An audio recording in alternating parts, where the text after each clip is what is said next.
On a beau sans free, on apprend doucement, doucement. On comprend un peu, et puis là ça va vite. Pourquoi ça? Parce que on le tient demi, on met tout en pratique. Le coup pas, c'est l'option rapide. Cool, pas cool. Bonjour à tous. Aujourd'hui, nous allons parler de comment débuter en MAO. La MAO est définie dans le domaine musical comme la musique assistée par ordinateur. J'aimerais porter un grand accent sur la compréhension de cette définition. Car, une mauvaise déduction peut vous faire perdre des années sans bénéficier du sens propre même de cette définition. La preuve, je suis une victime. Je n'ai pas de single ou d'album de musique et je suis à plusieurs années dans la MAO. Je vous assure, il faut que les adeptes de la MAO arrêtent de vous mentir. Je redis, la MAO est la musique assistée par ordinateur et non l'inverse. C'est tout juste pour attirer votre attention.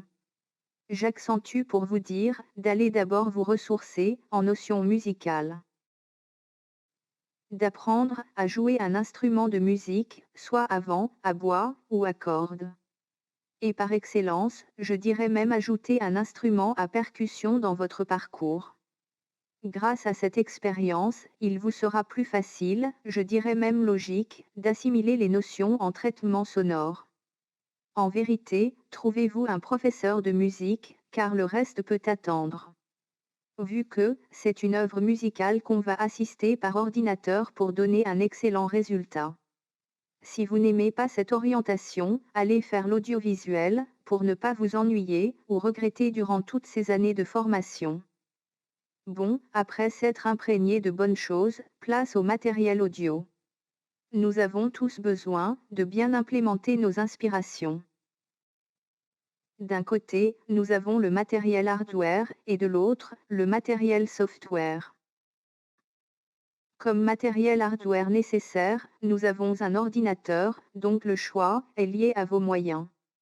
Il vous permettra en premier de numériser vos idées, de plus, les conserver et voire même les retranscrire. Les possibilités sont au rendez-vous.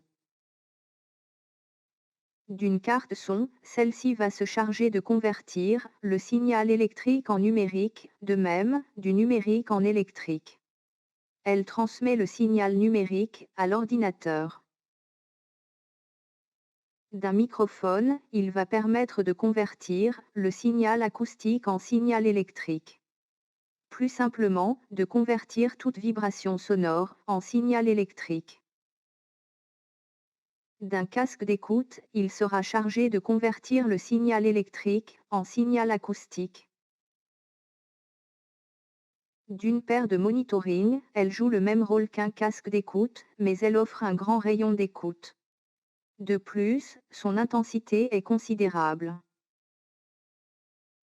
D'une console, celle-ci va servir de pont entre les différents appareils. Vu que c'est sur elle qu'on va connecter la carte son, le microphone, la paire de monitoring et le casque d'écoute. Elle va recevoir le signal du microphone et transmettre à la carte son. De plus, recevoir le signal de la carte son pour transmettre au monitoring. D'un clavier MIDI, il permet d'interagir avec les composants software. Il sera directement connecté à votre ordinateur. En plus de tout cet arsenal, on ajoute l'instrument de musique, donc vous êtes apte. Vous pouvez déjà enregistrer quelque chose, juste en jouant votre instrument, devant un microphone connecté, et prêt pour l'enregistrement. Nous avons aussi besoin des câbles pour connecter les appareils. On a le câble pour imprimante, MIDI, RCA, Jack, XLR et bien d'autres. Bref, le plus simple est de lire les notices. Comme software, nous avons les logiciels de montage et de traitement audio. Ici, je vais vous citer les plus connus. Nous avons Cubase, Pro Tools, Reason, FL Studio, Ableton Live, Logic Pro, Studio One, Reaper, Bitwig Studio, GarageBand et bien d'autres. Par préférence, j'utilise FL Studio. juste qu'il offre une interface accessible à tout niveau de compétences.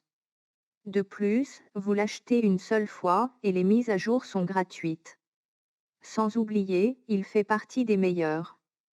Bon, stop à la publicité, faites votre choix. Mais un conseil, essayez d'être apte sur un logiciel, parce que, en maîtrisant un, il sera plus facile d'aborder les autres.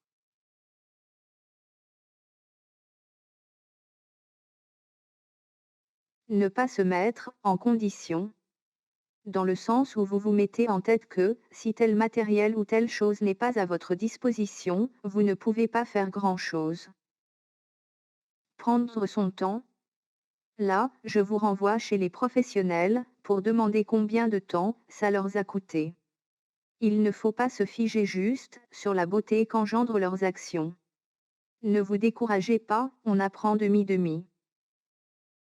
Achetez un matériel en cas de nécessité. Je vous ai cité plusieurs articles, à vous de voir ce qui est nécessaire pour vous. Ne vous encombrez pas avec le matériel, car trop de matériel devient pénible. De plus, c'est vous qui faites le travail, et le matériel vous assiste. Nous sommes parvenus au terme de cette vidéo. À bientôt,